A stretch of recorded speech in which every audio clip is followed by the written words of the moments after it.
vai, Zé, o meu caro amigo, até acabar Lucas. E aí acaba? Não, aí continua, porque nós vamos entrar em Atos.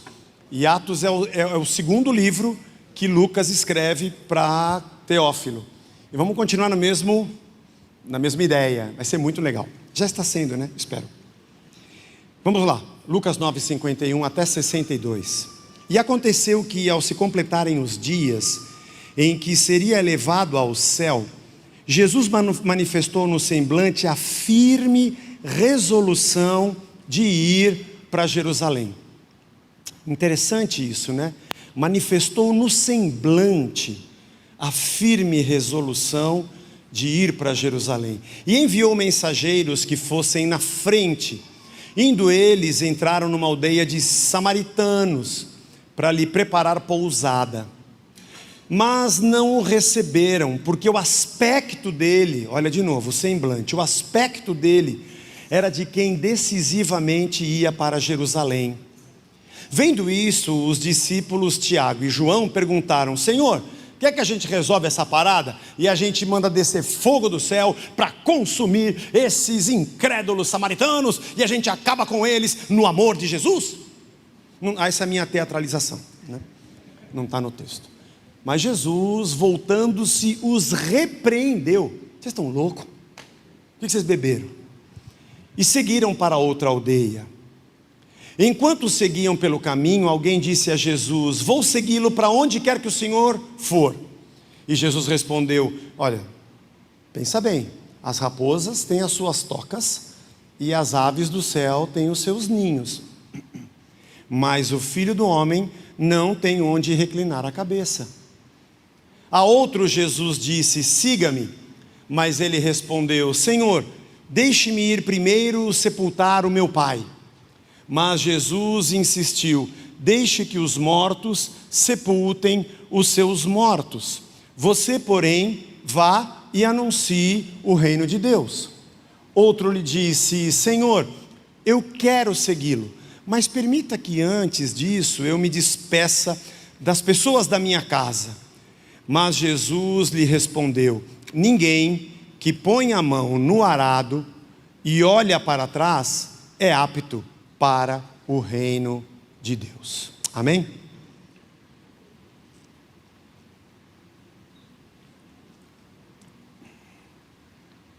Obrigado, Senhor, pela Tua palavra. Fala ao nosso coração, nos ensina, nos edifica, é o que te pedimos em nome de Jesus. Amém. Amém. Mais um trecho.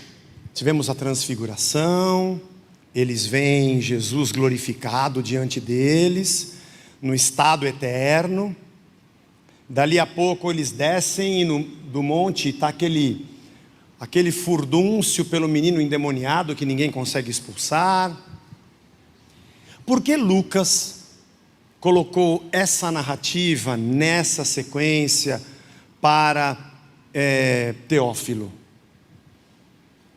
Esse exercício, cada domingo, de uma coisa quase impossível, mas não sem lógica, de tentar entrar na cabeça do autor e entender por que certas sequências permanecem nessa sequência.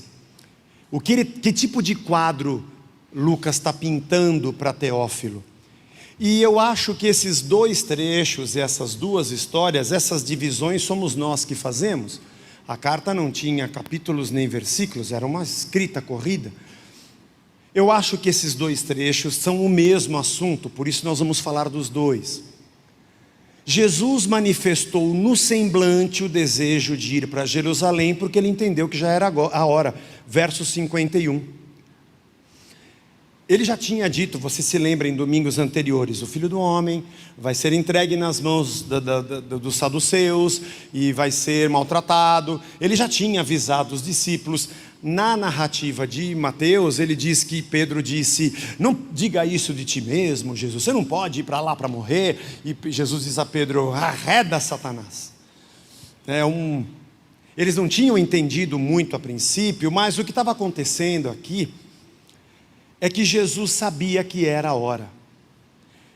Os evangelhos gastam mais da metade do tempo entre essa ida para Jerusalém e a última semana, sua paixão, sua morte e ressurreição.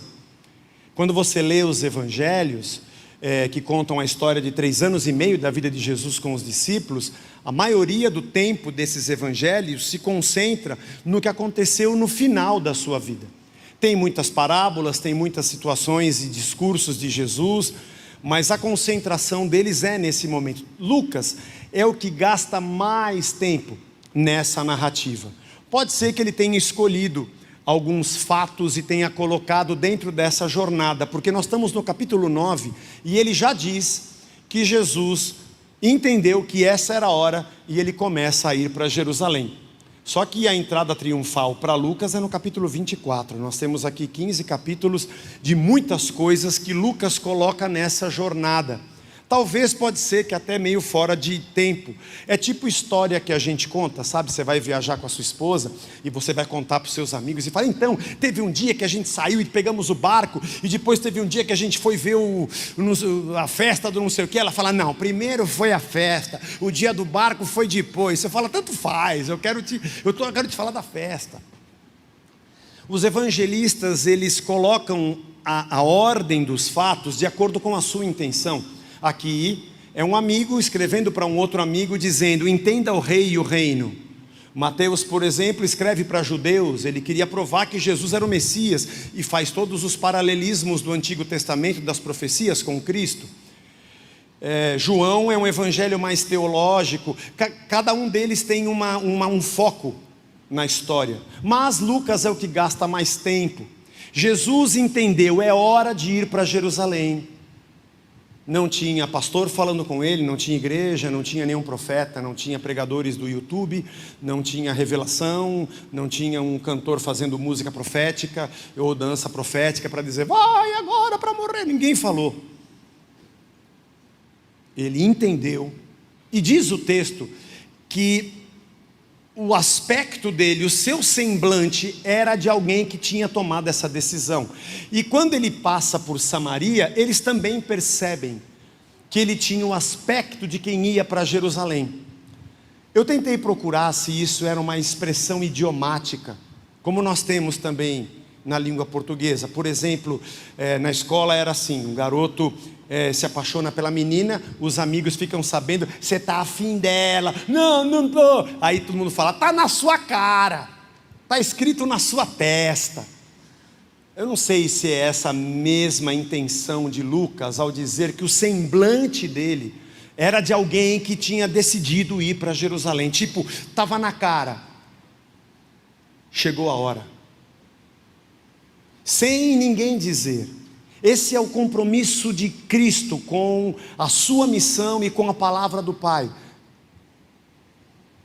Certa ocasião, João conta essa história, que ele diz para os discípulos: a minha comida e a minha bebida, está lá em João 4, é satisfazer a vontade daquele que me enviou e realizar a sua obra.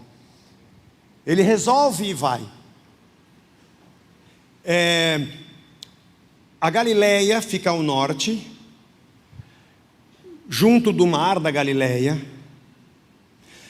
Depois, descendo ao sul, vem Samaria, e depois a Judéia, onde ficava Jerusalém. Samaria era uma região mais central. Para vir da Galileia para a Judéia, tinha que passar por Samaria. Se não, tinha que dar uma volta por trás do mar da Galileia, passar por Decápolis, para depois chegar até lá. É mais ou menos assim: vamos comer um pastel, um lanche de mortadela aqui no Mercadão, depois do culto? Vamos, é só pegar aqui a Avenida do Estado, pum, já chega lá. Aí alguém fala: eu não passo pelo Parque Dom Pedro. Ih, caramba, não dá, vamos passar no meio do Parque Dom Pedro. Então vamos ter que dar uma volta, você sai, pega a radial, vai lá por trás, ou vamos sair pela 23 de maio, para a Zona Norte, a gente volta e...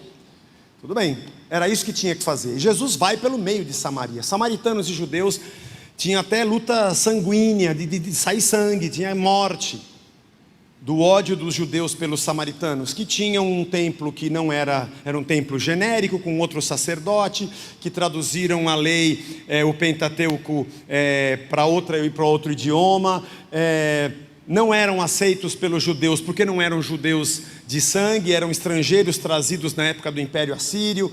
Isso está lá em Crônicas, 2 Reis, 2 Crônicas, enfim, é outra história, mas eles não se